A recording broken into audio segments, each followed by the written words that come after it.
अवधूत चिंतन श्री गुरुदेव दत्त श्री स्वामी समर्थ एक नवीन व्हिडिओमध्ये सगळ्यांचं खूप खूप मनापासून स्वागत आहे।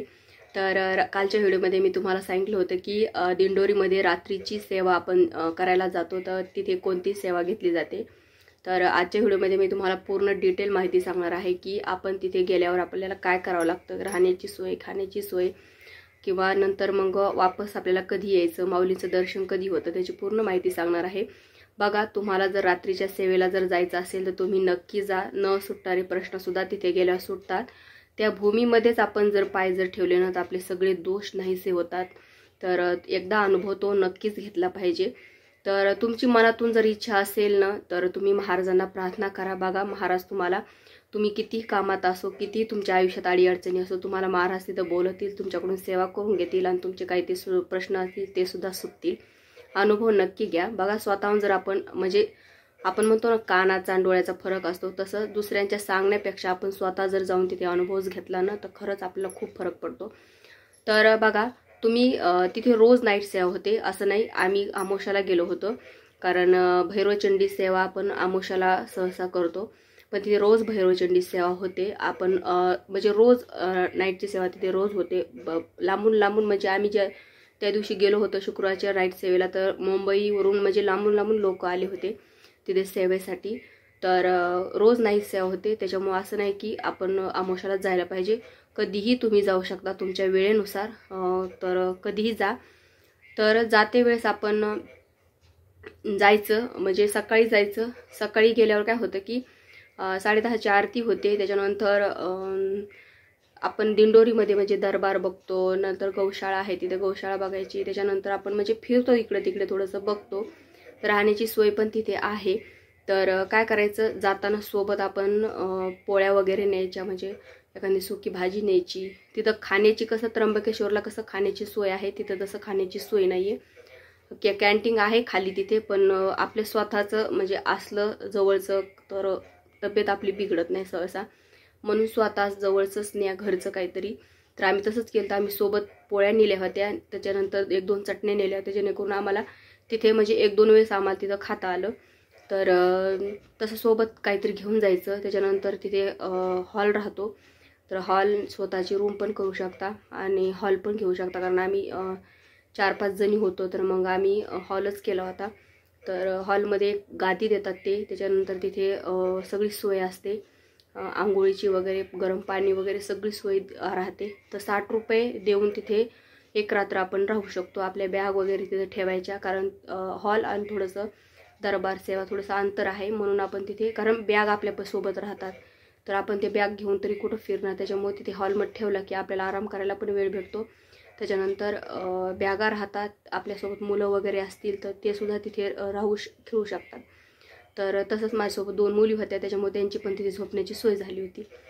तर जायचं तिथे, त्याच्यानंतर बॅग वगैरे ठेवायच्या, फ्रेश व्हायचं, थोडासा आराम करायचा, नंतर 6:30ची आरती करायची। 6:30ची आरती झाली की माऊली आपल्याला भेटतात म्हणजे नाईट सेवेला जे आलेले सेवेकरी आहेत त्यांना माऊली दर्शन देतात। त्याच्यानंतर प्रश्न तुमचे काही असतील, तुमच्या आयुष्य म्हणजे तुम्हाला काही प्रश्न विचारायचे असतील तर प्रश्न माऊली म्हणजे आपल्याला एक हे देतात, फॉर्म असतो तो, त्याच्यामध्ये सगळं आपली माहिती लिहायची। ज्यांना प्रश्न टाकायचा आहे त्याचं नाव लिहायचं, त्याच्यानंतर त्यांचं कुलदेवी कोणते आहे, कुलदैवत कोणतं आहे, त्याच्यानंतर खाली थोडासा प्रश्न लिहायचा, शॉर्टकटमध्ये प्रश्न लिहायचा। काय प्रश्न आहे तुमचा, आपल्या आयुष्यात काय अडीअडचणी आहेत, कोणाचं लग्न होत नाही, कोणाला घर घ्यायचं आहे, कोणाला समजा नोकरी लागत नाही आहे, म्हणजे असे काही प्रश्न असतील ते प्रश्न तिथे लिहायचा। त्याच्यानंतर खाली तुमचं गाव, तुम्ही कुठून आलात, काय आलात, कोणत्या केंद्रातून आलात, तिथे सगळं माहिती लिहायची। तो फॉर्म नंतर तिथे घेतला जातो। त्याच्यानंतर माऊली ते प्रश्न सोडवतात आणि नंतर परत आपल्याला दुसऱ्या दिवशी ते फॉर्म वापस देतात। त्याच्यावर सेवा दिलेली राहते, ती सेवा आपल्याला करावी लागते आणि ती सेवा जर आपण केली तर आपले प्रश्न सुटतात। तर असं राहतं तिथं। त्याच्यानंतर परत घरी म्हणजे ते हॉलवर यायचं, तर आपले काही म्हणजे तुम्ही सोबत जर जेवण नेले असं जेवण करायचं, नाही तर खाली कॅन्टीन असते, खाली कॅन्टीनमध्ये पण तुम्ही जेवण करू शकता। जेवण वगैरे करायचा, थोडासा आराम करायचा, कारण नाईट सेवा रात्रभर सेवा असते, त्याच्यामुळं थोडासा आराम करायचा। त्याच्यानंतर त्याच्यामुळे सांगते मी तुम्हाला की तुम्ही सकाळी जा, जेणेकरून दिवसभरामध्ये आपल्या सगळीकडे फिरणं होतं, बघणं होतं पूर्ण दिंडोरी। त्याच्यानंतर आराम केला की 9-9:30ला तिथे सांगतात तुम्ही इथे या म्हणून सेवेला. मग आपण आपल्यासोबत सारामृतचा ग्रंथ न्यायचा, एक माळ न्यायची, सप्तशतीचा ग्रंथ न्यायचा, नित्यसेवाचा ग्रंथ न्यायचा, त्यानंतर आसन न्यायचं. आता थंडी होती म्हणून आम्ही श्वेटर वगैरे नेलं होतं. आता तुम्ही थंडीच्या दिवसात गेलं तर श्वेटर वगैरे सगळं घेऊन जा, कारण तिकडं खूप थंडी वाजते. त्याच्यानंतर अंथरायचं काही गरज नाही आणि पांघरायची सुद्धा गरज नाही, म्हणजे तिथे झोपायला गादी राहते. त्याच्यानंतर ब्लँकेट पण देतात तिथे. तर ब्लँकेट आहे, त्याच्यामुळे हे वजा असं काही नेऊ नका तुम्ही, तिथे सगळी सोय असते. फक्त एक जोडी कपडे न्यायचे, तिथे दुसऱ्या दिवशी आंघोळ केली तर मग ते आपल्याला घालण्यासाठी. तर मग नंतर तिथे सेवा करायला जायचं आहे. पूर्ण जे ग्रंथ आहे ते सगळं घेऊन जायचं तिथे. त्याच्यानंतर 9:30 तर ला बोलवतात, पण सेवा सुरू होईपर्यंत 10 वाजतात. तर 10 वाजता सेवा सुरू होते. तर अगोदर मंत्र एक माळ पूर्ण मंत्र सेवा घेतात. त्याच्यातमध्ये महामृत्यूचा मंत्र आला, गायत्री मंत्र आला, श्री स्वामी समर्थ महाराजांचा मंत्र आला, त्याच्यानंतर असे नवार्ण मंत्र आला. हे पूर्ण मंत्र एक माळ तिथे घेतात. त्याच्यानंतर थोडंसं मार्गदर्शन करतात, जेणेकरून नवीन काही सेवेकरी असतात, कोणी जुने बरेच सेवेकरी डबल पण तिथे आले होते, कारण अनुभव तसे त्यांना येतात, त्याच्यामुळे ते डबल सेवेला तिथे येतात. तर तसं काही नवीन सेवेकरी असतात, त्याच्यामुळे त्यांना मार्गदर्शन करतात. तर मार्गदर्शन म्हणजे ते तिथले सेवेकरीच करतात. आणि खरंच हे दिंडोरी केंद्र जे आहे ते प्रमुख केंद्र आहे, आणि त्या केंद्रामध्ये जर आपण सेवा केली तर आपल्याला चांगले अनुभव येतात, आपले प्रश्न सुटतात. त्याच्यामुळे आपण इतर आपल्या जवळपास रोज आपण केंद्रात आरतीला जातोच, पण तिथून एकदा जर आपण दर्शन करून जर आलो, आपण सेवा जर करून आलो ना, तर आपल्या आयुष्याचं कल्याण होतं. तर तिथे मग सेवा सुरू होते. मार्गदर्शन झाले की सेवा सुरू होते.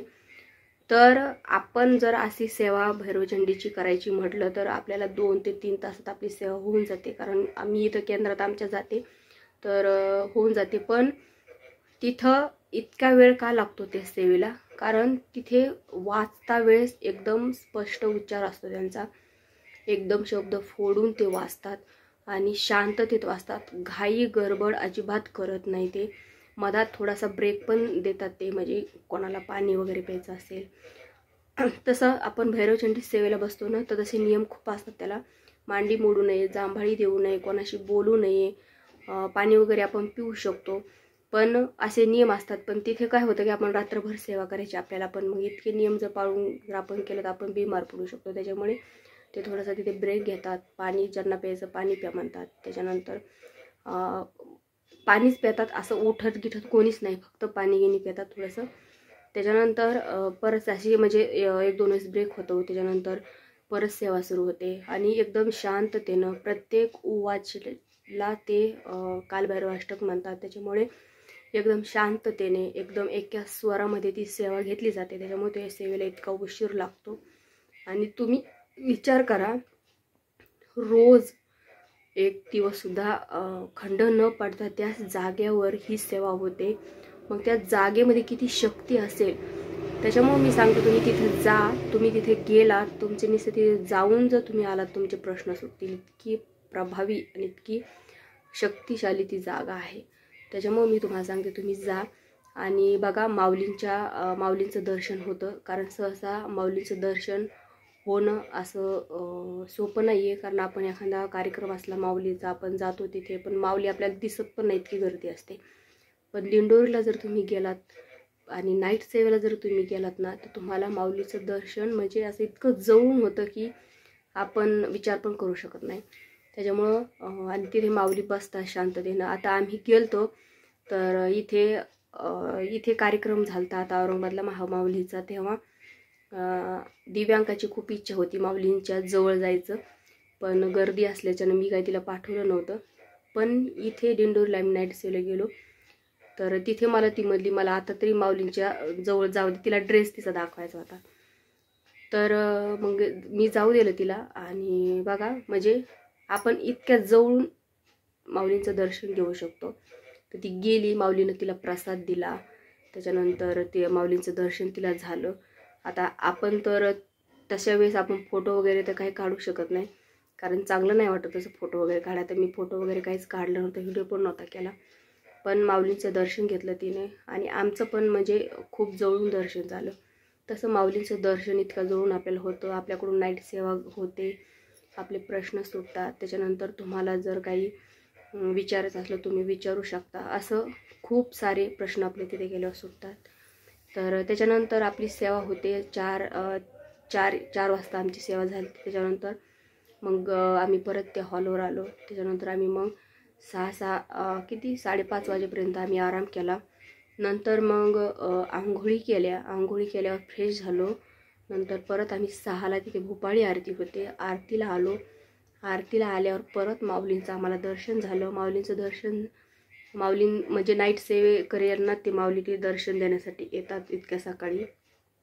तर मग ते आपण रात्री जे प्रश्न दिलेले असतात ते प्रश्न सकाळी मग ते परत आपल्याला ते वापस देतात सेवा. मग ती सेवा आपल्याला करावी लागते.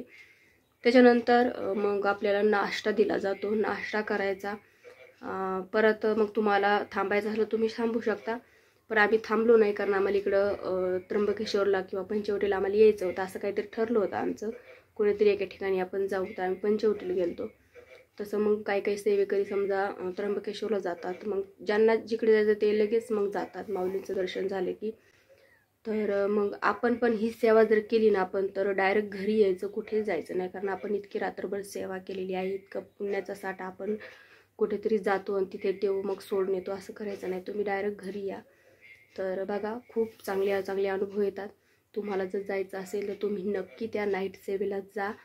कारण काही आपल्याला आपण म्हणतो आपल्याला इथून जायचं जर झालं तर आपण म्हणतो खूप रात्रभर सेवा करायची म्हणल्यावर खूप आपल्याला म्हणजे आळस येईल, झोप येईल, आपण विचार खूप करतो. तसा विचार नाही करायचा. तिथे गेलो ना सेवेला बसलं की आळस येत नाही, जांभाळी येत नाही, कंटाळी येत नाही, काय नाही. आपल्याला म्हणजे असं वाटतं म्हणजे वेळ कसा जातो आपल्याला कळत नाही ते.